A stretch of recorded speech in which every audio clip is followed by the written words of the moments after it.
OK. Amen. Gloire à Dieu. Bonjour aux bien-aimés qui nous ont retrouvés. Je voulais apporter un éclairage par rapport à la prière de la sœur Clarisse. Il y a quelque chose qui est important de savoir, c'est que le lieu là où on prie ne définit pas si nous sommes un enfant de Dieu ou pas. C'est-à-dire que ce n'est pas parce que quelqu'un prie dans une assemblée qui se réunit dans une salle qu'il n'est pas sauvé ou qu'il n'est pas un enfant de Dieu. La Bible nous dit dans Jean chapitre 3, verset 16, Dieu a tant aimé le monde qu'il a donné son Fils, afin que quiconque croit en lui ne périsse point. Quiconque croit en lui ne périsse point. Peu importe l'endroit où je suis, si je crois en lui, je ne péris pas. Maintenant, la manière de se réunir, ça, ce n'est pas ce qui définit notre salut. C'est une manière de fonctionner que Dieu a montré. Et il y a des assemblées. Moi, par exemple, je suis né de nouveau. J'étais dans une dénomination. J'ai commencé à prêcher dans une dénomination. Je ne prêche pas de manière différente que quand j'étais dans la dénomination. Je prêche toujours de la même façon. C'est vrai que Dieu, au fur et à mesure que j'avance, Dieu m'éclaire encore sur d'autres points, mais je n'étais pour autant pas perdu. Quand j'ai reçu le baptême, j'étais dans une dénomination. Le pasteur qui m'a baptisé, c'est un pasteur d'une dénomination. Mais ce n'est pas en lui que j'ai cru, ce n'est pas en sa dénomination que j'ai cru en Jésus-Christ. Donc, c'est vraiment important, en fait, de ne pas stigmatiser, de ne pas cataloguer les bien-aimés parce qu'ils sont dans une dénomination ou bien parce qu'ils se réunissent dans une salle. Ça, ce n'est pas ça qui définit si on est sauvé ou pas. C'est maintenant un voile que le Seigneur doit faire tomber sur leurs yeux, comme nous aussi, on a encore des voiles que nous ne voyons pas au fur et à mesure que nous avançons dans la parole de Dieu. Le Seigneur fait tomber les voiles pour que nous allions jusqu'au bout afin que tout soit complètement dévoilé. Donc ça c'est vraiment important. Après, effectivement, il y a des endroits dans les dénominations, dans les systèmes religieux où il y a des loups, effectivement, des loups ravisseurs, comme la sœur est en train de dire. Comme dans les maisons aussi, il y a aussi des loups dans les maisons. C'est partout pareil. En fait, le loup ne se définit pas par rapport au lieu où il est. Le loup peut être dans la maison. D'ailleurs, il y a un frère qui disait, là où Ève a été séduite par le diable, ce n'était pas dans une maison, ce n'était pas non plus dans une dénomination, c'était dans un jardin. Donc, peu importe l'endroit, ce n'est pas l'endroit qui définit si on est vraiment un enfant de Dieu, c'est ta relation personnelle avec Christ. C'est ça qui définit si tu es un enfant de Dieu. Et ensuite, maintenant, dans ta relation personnelle avec Christ, Christ va donc te révéler dans ton intimité avec lui si là où tu es, son nom est vraiment invoqué en vérité.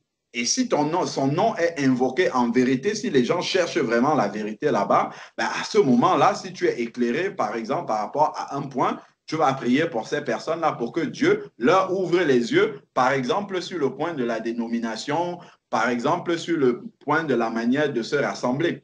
Mais on ne peut pas dire que tous ceux qui sont dans les dénominations ou tous ceux qui se réunissent dans une salle qu'on a louée ne sont pas des enfants de Dieu ou bien sont entre les mains des loups ravisseurs. Non, il y a des assemblées, des endroits où il y a de véritables enfants de Dieu qui sont vraiment éclairés, qui manifestent même la puissance de Dieu.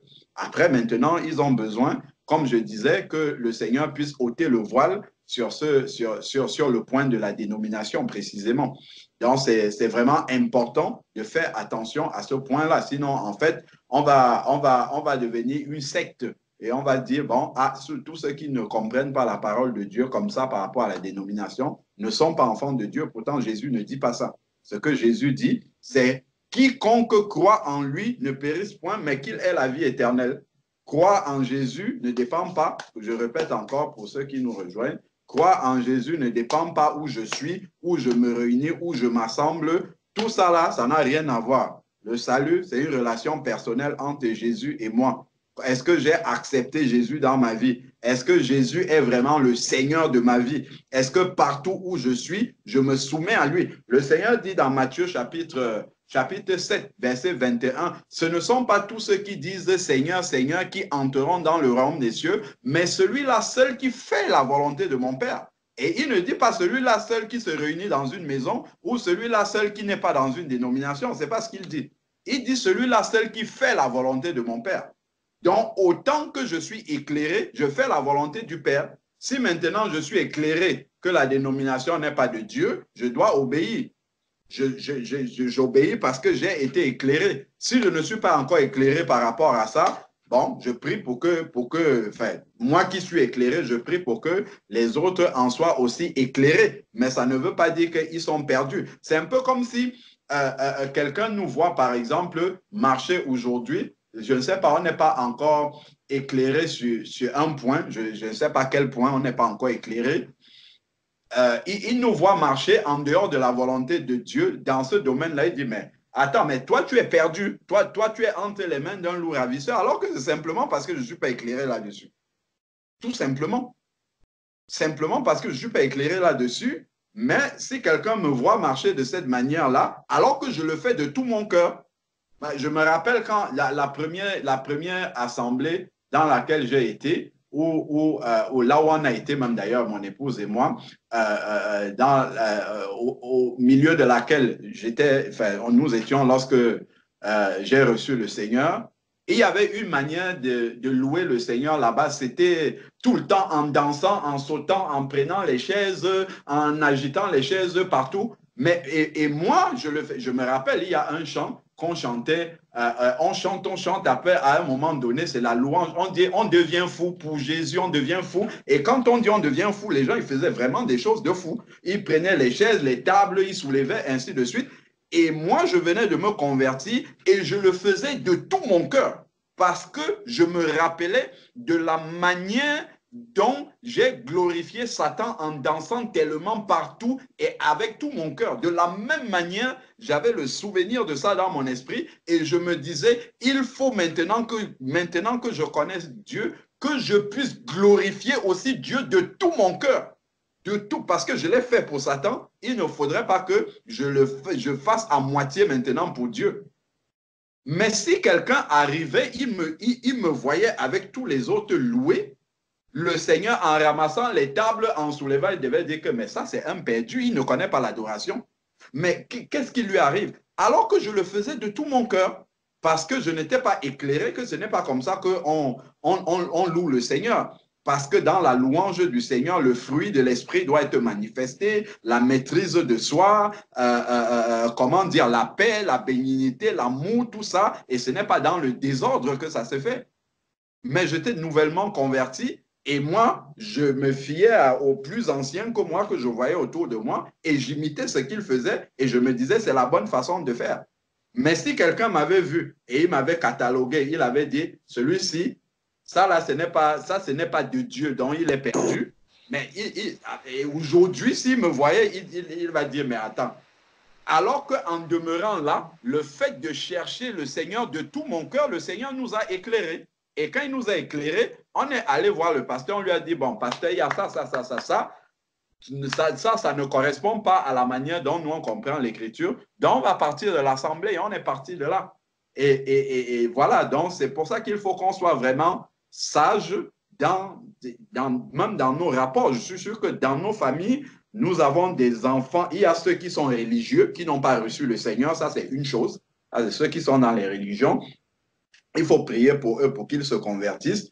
Il y a ceux qui ont vraiment reçu Jésus-Christ, qui marchent avec Jésus-Christ dans la sincérité et qui sont peut-être dans une assemblée dénominationnelle.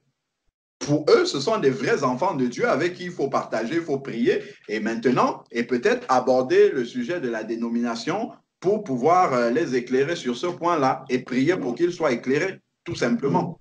Mais ça ne fait pas d'eux des personnes qui sont perdues ou bien qui ne sont pas en Christ ou bien qui sont sur la voie de la perdition ou bien non. C'est vraiment simplement un point sur lequel Dieu doit faire tomber le voile afin qu'ils puissent rechercher le Seigneur d'une manière qui réjouisse le cœur de Dieu. Voilà, qui soit le plus près possible, comme nous tous, nous essayons d'être le plus près possible de la volonté de Dieu dans tous les domaines. Et ça, c'est un domaine parmi beaucoup sur lesquels il faut chercher à être près de la volonté du Seigneur. Donc, c'est vraiment important d'être vigilant sur ce point-là. Amen. Amen. Amen.